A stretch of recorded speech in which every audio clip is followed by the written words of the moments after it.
Von Leeuwenhoek, પછી Robert Hooke, Robert Brown, Purkinje, Schleiden and Schwann, અને લાસ્ટમાં કહીએ તો રુડોલ્ફ વુર્સ્ટો. બરાબર, અલગ અલગ ટાઈપના વૈજ્ઞાનિક હતા. એમણે કોષને આપણને સંપૂર્ણ રીતે વ્યાખ્યાયિત કરી નાખ્યો. પણ શું આપણને એક ક્વેશ્ચન થાય, પ્રશ્ન થાય કે આપણા શરીરની અંદર અને પૃથ્વી પર રહેલા બધા જ સજીવ છે એમની અંદર કોષ એક જ પ્રકારના હોય? ના, એવું શક્ય નથી.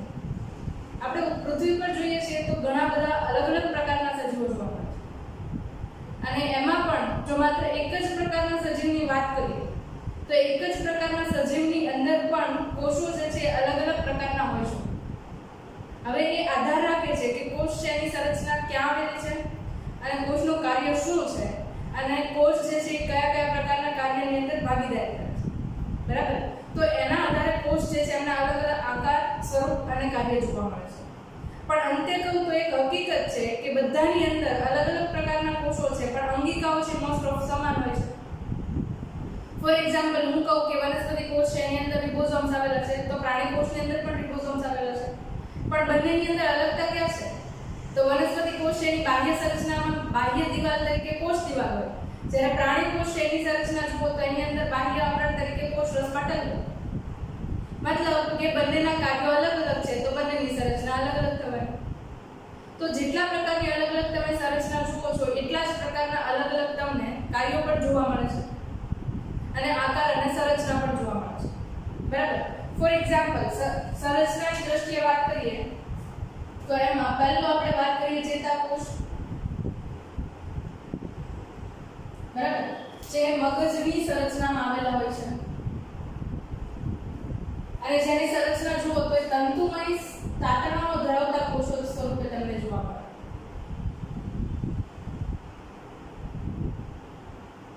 બરાબર, એ તંતુમય તાતણા સ્વરૂપે જે કોષો તમને જોવા મળે છે, બરાબર, એને આપણે કહીએ છીએ ચેતાકોષ. એટલે હું એવું કહું કે મનુષ્યના મગજમાં કે બીજા કોઈ પણ પ્રાણીના મગજમાં ચેતાકોષ જે છે મુખ્યત્વે અલગ અલગ પ્રકારની પ્રક્રિયાઓ છે એનું અનુકરણ કરવું, વિચારવાની પ્રક્રિયા, આવા અલગ અલગ કાર્યો કરવા માટે એક જગ્યાએથી બીજી જગ્યાએ સંદેશો શરીરની અંદર પહોંચાડવો. બરાબર, આપણે તે સંદેશો પહોંચાડવો એટલે શું? મને કોઈ અહીંયા ટચ કરે છે, બરાબર, તો મને ખબર પડે છે કે અહીંયા મને કોઈ ટચ કરે છે, તો એ નક્કી કોણ કરે છે? આપણા મગજના ચેતાકોષો નક્કી કરે છે કે શરીરના આ ભાગની અંદર, આ વિસ્તારની અંદર કોઈ વ્યક્તિ છે ટચ કરે છે. હવે મને અહીંયા આગળ ટચ થયું તો મગજ છે એ બીજા સંદેશાકારક અંગ છે એમને સંદેશો સોંપશે કે જુઓ, કે આંખને એવું કહેશે કે તમે જુઓ કે કયા ભાગની અંદર કયા વ્યક્તિ કે કોણ એને ટચ કરે છે. બરાબર, તો મગજ દ્વારા સંદેશો આંખને મળશે એટલે આંખ છે એ બાજુએ જોશે.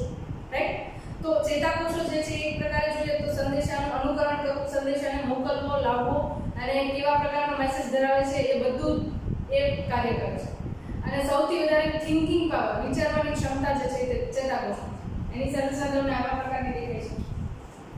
બીજું જોઈએ તો આપણે રુધિરકોષ એક્ઝામ્પલ તરીકે લઈ શકીએ.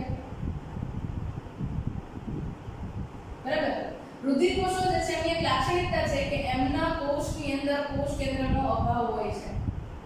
બરાબર, એ કોષ કેન્દ્ર ધરાવતા નથી. એના ઉપરાંત એ પોતે દ્વિઅંતરગોળ એટલે કે બંને બાજુએથી અંતરગોળ સંરચના ધરાવે છે. કે સાઇડ વ્યૂ માંથી તમે જ્યારે જોવો ને રક્તગણને ત્યારે તમને આવી રીતે બંને તરફથી અંતરગોળ સંરચના છે જોવા મળશે. બરાબર, ચપટો આકાર ધરાવે છે. એનું કાર્ય શું? તો કે ઓક્સિજન, કાર્બન ડાયોક્સાઇડ જેવા ઘટકો છે એમને એક જગ્યાએથી બીજી જગ્યાએ ટ્રાન્સફર કરવા. બરાબર, એવી જ રીતે અસ્થિકોષો છે એક્ઝામ્પલ તરીકે ત્રીજા.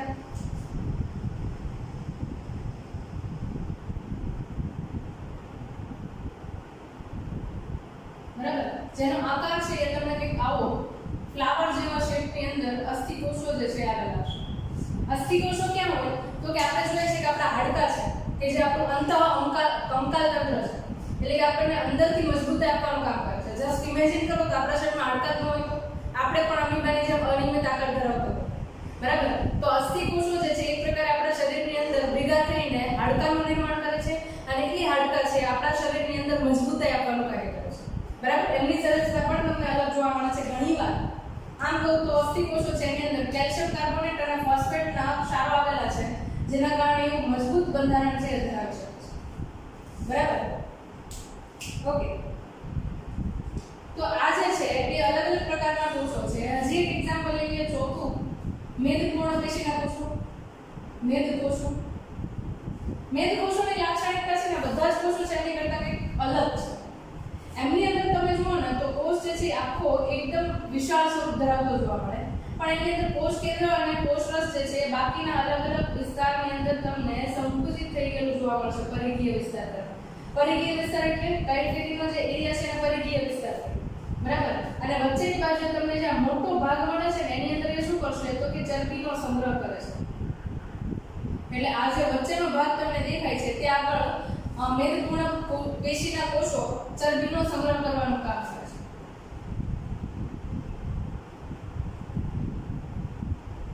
હવે ચરબી છે ને બીજા ઘણા બધા કાર્યો કરે છે. તમને ખબર હોય તો સમુદ્રની અંદર આપણે બ્લુ વ્હેલ નામ સાંભળ્યું છે, સૌથી મોટું ધરતી ઉપરનું પ્રાણી બરાબર, અથવા તો દરિયાની અંદર જોવા મળતું સૌથી મોટું પ્રાણી જેને આપણે બ્લુ વ્હેલ કહીએ છીએ. એ બ્લુ વ્હેલ જે છે એની અંદર તમે જો ને તો લગભગ 1 મીટર જેટલું ચરબીનું જાડું સ્તર હોય છે. શું કામ? તો કે તમને ખબર છે કે એકદમ ઠંડા બરફ આચ્છાદિત વિસ્તાર છે ને ત્યાં આગળ એ જોવા મળે છે, જેના કારણે એના શરીરની અંદર હવે તમને ખબર હશે સસ્તન પ્રાણીઓ છે. હવે આ બ્લુ વ્હેલ છે એક પ્રકારની સસ્તન પ્રાણી છે બરાબર, જેના શરીરનું તાપમાન છે 37 ડિગ્રી સેન્ટીગ્રેડ એટલે કોન્સ્ટન્ટ હોય, બદલાતું નથી બહારના પર્યાવરણ સાથે. બહાર 40 ડિગ્રી થશે તો આપણા શરીરનું તાપમાન કેવું રહેશે? 37 ડિગ્રી સેન્ટીગ્રેડ. તો એ તાપમાન જે છે એમને જાળવી રાખવા માટે એમની માટે ચરબીનું આવરણ આવેલું હોય છે. ચરબી શું છે તો કે એક પ્રકારે ઉષ્માનું અવાહક આવરણ, એટલે અંદરનું તાપમાન અંદર જળવાઈ રહે અને બહારનું તાપમાન બહાર જળવાઈ રહે. તો આવા પ્રકારે તમે જુઓ તો કાર્યો જે છે અલગ અલગ પ્રકારના હોય છે. આના ઉપરાંત ચરબી જે છે ખોરાકનો સંગ્રહ પણ કરે છે. મેદપૂર્ણ કોષો જ્યારે આપણે ઘણા બધા સમયથી ખોરાક નથી ખાધો ત્યારે એ ચરબીના કોષોની અંદર ખોરાક સંગ્રહ થયેલો હશે તો પણ આપણે જીવતા રહીએ છીએ. એવું નથી બનતું કે તાત્કાલિક પણ આપણે 2 ટાઈમ જમવાનું નથી લીધું ને આપણે ગુજરી જઈએ બરાબર, પણ એ ખોરાક જે આપણા શરીરની અંદર ત્વચાનું સ્તર છે એની નીચેના આવરણમાં જોવા મળે છે, જેની અંદર જેટલી ચરબી વધારે એટલું ત્વચાનું આવરણ છે એટલું વધારે જોવા મળશે બરાબર. તો આવી રીતે તમે અલગ અલગ પ્રકારના કોષો જે છે કાર્યને અનુલક્ષીને અલગ અલગ પ્રકારના સજીવના શરીરની અંદર જુઓ છો બરાબર. તો આકાર જે છે એ કોષની અંદર સૌથી વધારે અગત્યની સંરચના સ્વરૂપે હોય છે, પણ અંતે તો કહીએ તો બધા જ કોષો છે વિવિધ પ્રકારની અંગિકાઓના બનેલા છે.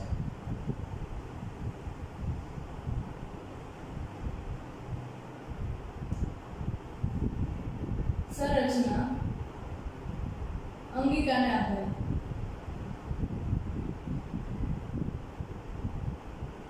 બરાબર. મુખ્યત્વે આપણે જે આગળ અંગિકાઓ છે એ જોવાના છીએ કે કોષની અંદર અંગિકાઓ હાજર હોય એમના નામ જોઈએ આપણે ખાસ કરીને બરાબર. સૌથી અગત્યની પહેલી અંગિકા કોષ કેન્દ્ર, કોષ કેન્દ્ર. બીજું કોષ દિવાલ, કોષરસ પટલ,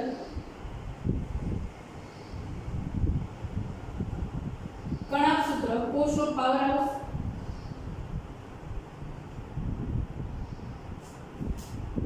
હરિતકણ ખોરાક બનાવનાર અંગિકા એટલે કે પર્ણનું રસોડું, રિબોસોમ્સ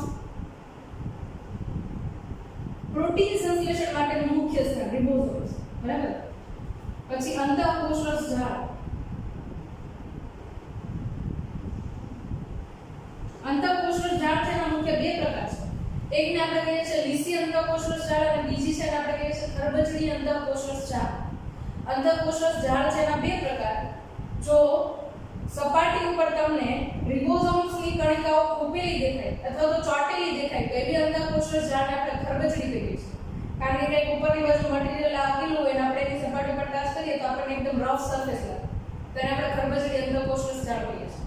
અને જે અંતઃકોષરસ ઝાડ છે એની ઉપર રિબોસોમ્સ નથી આવેલા એને આપણે લીસી અંતઃકોષરસ ઝાડ કહીએ છીએ બરાબર, જેના વિશે ડિટેલમાં પાછા આપણે આગળ જોઈશું બરાબર. ઓકે, આના ઉપરાંત તારા કેન્દ્ર, રાજધાની, ગોલ્ગી કાય,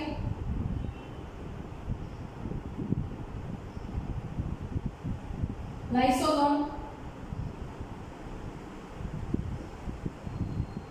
પેરોક્સિસોમ્સ,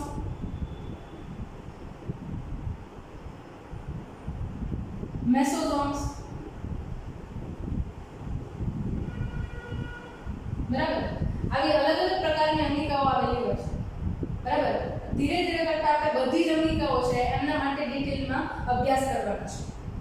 ઓકે, સૌથી પહેલી સંરચના તરીકે આજે આપણે જોઈએ છે કોષરસ પટલની સંરચના. કઈ સંરચના જોઈએ છે આપણે? કોષરસ પટલની સંરચના. સામાન્ય રીતે આપણે કોઈ પણ કોષ લઈએ, ફોર એક્ઝામ્પલ અહીંયા આપણે ધારો કે આ અમારી પાસે એક પ્રાણી કોષ છે, એની અંદર તમે મોટું કોષ કેન્દ્ર જુઓ છો અને આખો જે વિસ્તાર દેખાય છે એની અંદર તમને શું દેખાય છે? તો કે કોષરસ. બરાબર, આ જે છે એ કોષરસ છે અને કોષરસ જે છે એની અંદર તમે જેટલી આ અંગિકાઓ દેખાય છે એ અંગિકાઓ છે આ કોષરસની અંદર હાજર હોય છે. બરાબર, એટલે કોષરસ પટલ છે એ શું છે? તો કે એક પ્રકારે જુઓ ને તો બાઉન્ડરી છે. કોષની અંદર જેટલું પણ દ્રવ્ય રહે છે એ દ્રવ્યને ક્યારે પણ બહાર જવા દેશે નહીં. તમે જનરલી ડુંગળીનો કોષ છે એને માઇક્રોસ્કોપની અંદર મૂકો તો મુખ્યત્વે તમને સંયુક્ત માઇક્રોસ્કોપની અંદર ત્રણ સંરચનાઓ દેખાય. એક કોષરસ પટલ, બીજું કોષ કેન્દ્ર અને અંદરની બાજુએ ઝાંખું પડતું દ્રવ્ય હોય તો એક કોષરસ. આ ત્રણ વસ્તુઓ છે એ તમે માઇક્રોસ્કોપની અંદર ડુંગળીની અંદર જોઈ શકો છો.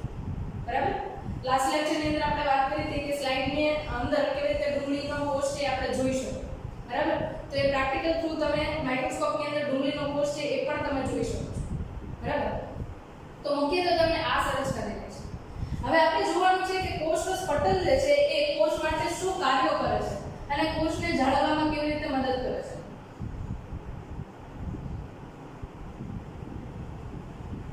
પહેલા આપણે જોઈએ કોષરસ પટલ જે છે એની સંરચના.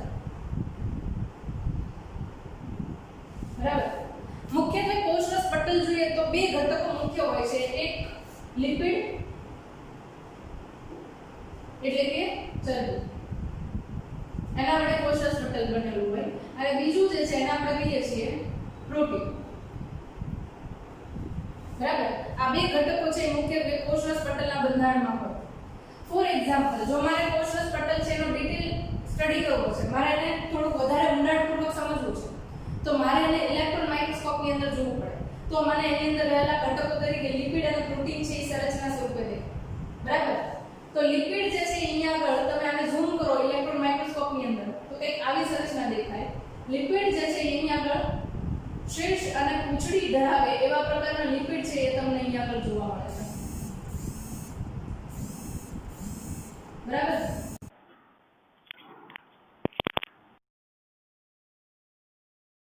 ખાસ પ્રકારની સંરચના કઈ? તો કે પૂંછડી અને શીર્ષ ધરાવે એવા પ્રકારની હેડ એન્ડ ટેલ સ્ટ્રક્ચર છે તમને અહીંયા આગળ જોવા મળશે.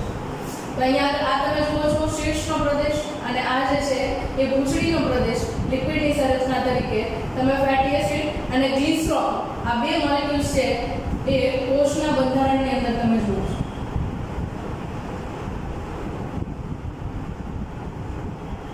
બરાબર, આવું દ્વિઆવરણીય સ્તર આવેલું હોય, એક ઉપરની તરફ આવરણ અને એક નીચેની તરફ આવરણ, આવું તમને અહીંયા દેખાય. એટલે હું તમને કહું તો આ કોષરસ પટલ જે છે ને બેવડા પટલની સંરચના છે જે તમને આ રીતે દેખાય અને એમાં આ રીતે તમને લિપિડ છે એ શીર્ષ અને પૂંછડીની સંરચના સ્વરૂપે ગોઠવાયેલા જોવા મળે છે. બરાબર, હવે આપણે અહીંયા લિપિડના સ્તર જે જોઈએ છે ને એની વચ્ચેની તરફ તમને ઘણી બધી વાર પ્રોટીનના આવરણ છે એ પણ આવેલા જોવા મળે.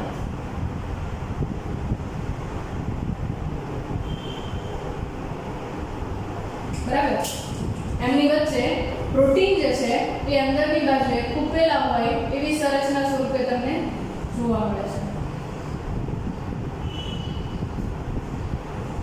તો કોષરસ પટલ જે છે એને ઇલેક્ટ્રોન માઇક્રોસ્કોપની અંદર સ્ટડી કરીએ તો આપણને આવી કંઈક સંરચના જોવા મળે. બરાબર, આ શું કીધું તો આપણે શીર્ષ અને આને કહીએ છીએ આપણે પૂંછ એટલે કે પૂંછડી ટેલ. બરાબર, અને બંને શું છે તો કે એક પ્રકારના લિપિડ જે છે એમની સંરચના છે. આગળના ધોરણની અંદર તમે અભ્યાસ કરશો કે શીર્ષ અને પૂંછડી ફેટી એસિડ અને ગ્લિસરોલની બનેલી હોય છે. આ જે છે એને શું કહો છો તમે? Fatty acid. અને આ જે છે એમને શું કહો છો? ગ્લિસરોલ.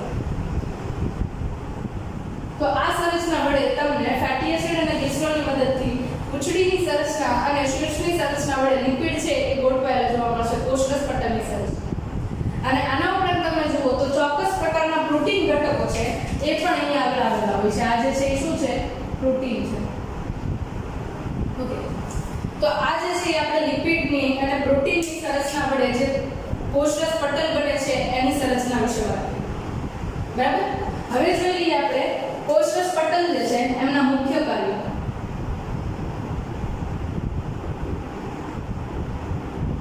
મુખ્ય કાર્યો તરીકે જોઈએ ને તો કોષની અંદર આવનારા દ્રવ્યો જે છે એ અંદર આવશે કે નહીં આવે એના ઉપર કોષરસ પટલની પસંદગી છે. બરાબર. ફોર એક્ઝામ્પલ, આ કોષની અંદર કાર્ય કરવા માટે ઊર્જાની જરૂરિયાત છે તો ગ્લુકોઝ જે છે એને અંદર આવવા દેશે. ધારો કે ગ્લુકોઝ છે કોષની અંદર બહુ બધા પ્રમાણની અંદર હાજર છે તો કોષની અંદરની તરફ જરૂરિયાત નથી, તો કોષરસ પટલ છે એ બહારની બાજુ ઉભેલો ગ્લુકોઝ છે એને ના પાડી દેશે કે અંદર આવવાનું નથી કારણ કે અંદર મારી પાસે બહુ બધા ગ્લુકોઝ પ્રેઝન્ટ છે. બરાબર. તો અહીંયા આગળનું સૌથી અગત્યનું કાર્ય કહું તો કોષરસ પટલ જે છે પસંદગીમાન પ્રવેશશીલ પટલ તરીકે કાર્ય કરે છે. પસંદગીમાન પ્રવેશશીલ પટલ તરીકે કાર્ય કરે છે. આ સૌથી અગત્યનું કાર્ય છે કોનું? કોષરસ પટલ. ફરીથી એકવાર શબ્દ સમજી લઈએ. પસંદગીમાન પ્રવેશશીલ પટલ. પસંદગી પામતા એટલે કે કોષની અંદર જરૂરી એવા દ્રવ્યો છે એમને જ અંદર દાખલ થવા દેવા, બાકીના કોઈ પણ દ્રવ્યોને કોષની અંદર દાખલ નહીં થવા દેવા, એને શું કહીએ છીએ આપણે? પસંદગીમાન પ્રવેશશીલતા. પ્રવેશ એટલે દાખલ થવું, પસંદગી એટલે જરૂરિયાત છે એ જાણવો અને પ્રવેશશીલતા એટલે દાખલ થવું.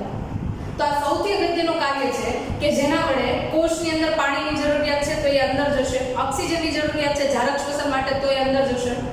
બરાબર. અંદરની બાજુ ચયાપચયની પ્રક્રિયા વડે ઉત્સર્ગ દ્રવ્યો તરીકે યુરિયા, એમિનો એસિડ, બરાબર, યુરિયા, યુરિક એસિડ, એમોનિયા આવા બધા ઘટકો બન્યા છે તો એ કોષની અંદરથી બહાર આવશે. ચયાપચયની પ્રક્રિયાને અંતે ગ્લુકોઝનું વિઘટન થઈ જાય અને કાર્બન ડાયોક્સાઇડ મુક્ત થઈ જાય તો એ પણ કોષની બહાર આવશે. બરાબર. એટલે કે ગ્લુકોઝ જેવા ખોરાકના અણુઓને અંદર જવા દેવા. બરાબર. આના ઉપરાંત પાણીના અણુઓને અંદર જવા દેવા. ઉત્સર્ગ દ્રવ્યો તરીકે એમોનિયા, NH3, યુરિયા આ બધા જ ઘટકો છે એમને કોષની અંદરથી બહાર કાઢવા. બરાબર. આના ઉપરાંત કાર્બન ડાયોક્સાઇડ છે એમને કોષમાંથી બહાર કાઢવું, ઓક્સિજનને કોષની અંદર લેવો. તો આ બધા જ જે પસંદગીના કાર્યો છે એ કોષરસ પટલ વડે થાય છે જેને મુખ્યત્વે આપણે પસંદગીમાન પ્રવેશશીલ પટલ કહીએ છીએ. બરાબર. આમ જોઈએ તો પટલ જે છે કોષરસ પટલ છે એને ચાર ભાગની અંદર વિભાજિત કરી શકાય. પહેલું તો આપણને ખબર જ છે પસંદગીમાન પ્રવેશશીલ પટલ, જે પસંદગી પાત્ર દ્રવ્યો છે એમને કોષની અંદર આવવા દેશે. બીજું અર્ધ પ્રવેશશીલ પટલ. અમુક દ્રવ્યો છે એ અંદરની બાજુએ દાખલ થશે, અમુક દ્રવ્યો છે અંદરની બાજુએ દાખલ નહીં થાય. એના દ્વારા આપણે અર્ધ પ્રવેશશીલ પટલ એવું નામ આપીએ છીએ. સંપૂર્ણ રીતે પ્રવેશશીલ પટલ. પ્રવેશશીલ પટલ એટલે તો કે બધા જ દ્રવ્યોને અંદર પણ આવવા દેશે અને બધા જ દ્રવ્યોને બહાર પણ જવા દેશે. અને અપ્રવેશશીલ પટલ એટલે કે કોઈ પણ દ્રવ્યોને અંદર પણ નહીં આવવા દે અને કોઈ પણ દ્રવ્યોને બહાર પણ નહીં જવા દે. તો મુખ્યત્વે આપણે ચાર પ્રકારની અંદર અલગ અલગ પ્રકારના પટલને વિભાજિત કરીએ છીએ. પસંદગીમાન પ્રવેશશીલ પટલ, પછી અર્ધ પ્રવેશશીલ પટલ, અપ્રવેશશીલ પટલ અને પ્રવેશશીલ પટલ. આ પાંચ પ્રકારના અલગ અલગ પટલ છે એ તમને જોવા મળે છે. ઓકે. હવે અહીંયા અર્ધ પ્રવેશશીલ પટલ કહીએ છીએ. બરાબર. તો પસંદગીની વસ્તુઓ છે એમને અંદર આવવા દેશે, પસંદગીની વસ્તુઓ છે એમને બહાર જવા દેશે. તો પ્રક્રિયાઓ અંદર આવવાની અને બહાર જવાની કેવી રીતે થાય છે એ આપણે જોઈએ. મુખ્યત્વે જોઈએ તો પ્રક્રિયાઓ જે છે એમને આપણે બે ભાગની અંદર વિભાજિત કરી શકીએ. એક જે છે એમને આપણે કહીએ છીએ પ્રસરણ અને બીજું છે એને આપણે કહીએ છીએ આશ્રિત.